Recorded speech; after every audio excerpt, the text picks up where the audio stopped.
Bonjour à tous et bienvenue sur ma chaîne de Tribulation littéraire.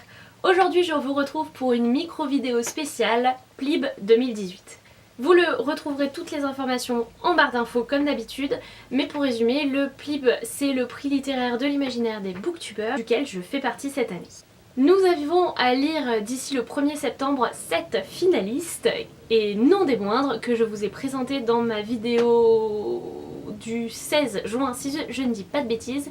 Et si vous ne l'avez pas vue, je vous la mets en barre d'infos. Et aujourd'hui, je vous fais une micro vidéo pour vous donner mon avis sur La Faucheuse de Neal Shusterman, publiée dans la collection R.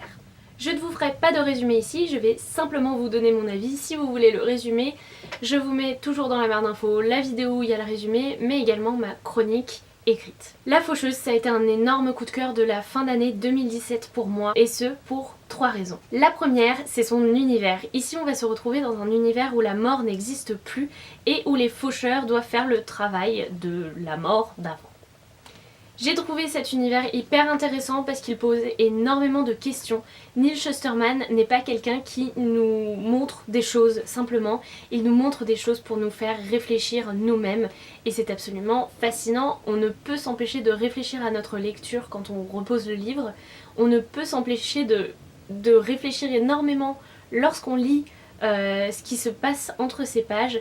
C'est vraiment absolument fascinant et moi je n'ai qu'une hâte, c'est de me replonger dans un livre du même auteur, car je pense que c'est vraiment un auteur qui aime donner à penser à ses lecteurs. Le deuxième point qui m'a énormément plu après cela, ce sont les deux personnages principaux de ce roman. Bien sûr il y en a énormément qui gravitent autour d'eux, mais ces deux personnages sont très intéressants déjà en eux-mêmes. Je vous en dirai pas plus, je ne me souviens même pas des prénoms, mais vraiment on a un jeune garçon et une jeune fille qui vont être entraînés à être faucheurs. Et ils ont tous deux le même mentor. Ce qui va leur arriver est déjà assez difficile parce que être accepté en tant qu'apprenti faucheur, c'est aussi dire adieu à sa vie d'avant, ce qui n'est pas du tout évident. Et puis c'est apprendre à tuer des gens, ce qui est encore moins facile, et j'ai absolument adoré leurs deux réactions face à tout cela. Ils le prennent assez différemment. Il y en a un, on se demande si un jour il pourra tuer quelqu'un parce qu'il est tellement sensible que ça nous paraît impossible. L'autre est un petit peu plus intrépide, elle est un peu... c'est un vrai feu follet quoi. Bref, ils ont deux caractères très différents mais se complètent très bien également. J'ai adoré ces deux personnages, adoré les suivre, leur dualité aussi. Et enfin, le troisième point qui m'a énormément plu dans cette lecture, c'est l'action. Peut-être que Neal Shusterman ne nous arrête jamais dans nos réflexions, dans encore plus de questionnements, mais alors là, il ne s'arrête surtout pas au niveau de l'action, au niveau de l'intrigue. On est sans cesse surpris, on est sans cesse sur les nerfs et très stressé de ce qui va pouvoir se passer. Et vraiment, j'ai été surprise à plus d'un moment par cette petite briquette. Il ne nous laisse vraiment pas respirer et à chaque chapitre, nous découvrons quelque chose de nouveau, que ce soit de nouveaux personnages, de nouvelles réflexions, ou encore de nouveaux rebondissements qui nous soulèvent le cœur. Il faut bien le dire. Vraiment, c'est un excellent roman d'action avec des personnages très vraisemblables que l'on a envie de rencontrer dans la vraie vie.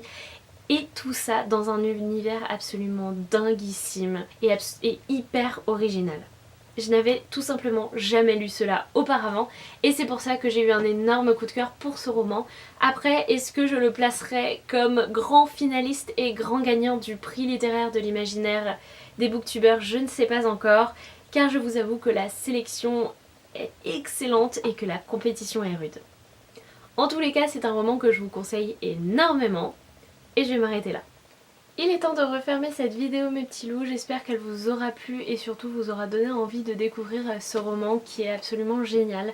Pour ma part, le tome 2 est dans ma palle, mais je me le réserve pour Halloween parce que je trouve que c'est plutôt dans l'ambiance. Sur ce, je vous souhaite d'excellentes lectures et je vous dis à très bientôt. Salut les petits loups!